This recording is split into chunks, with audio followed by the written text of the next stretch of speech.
Alright, we're going to use this, pack down our driveway and parking lot, and should do a good job.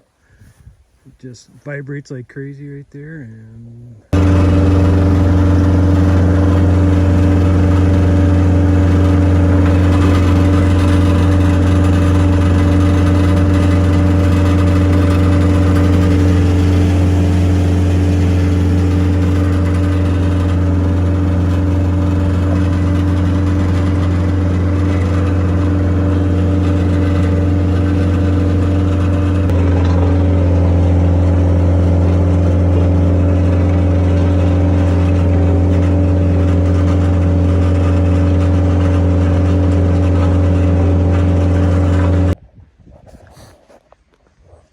alright, borrowed a base roller, packed all that.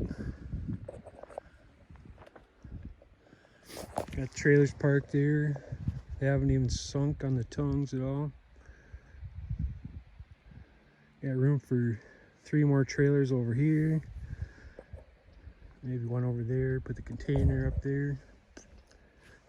And should be good to go.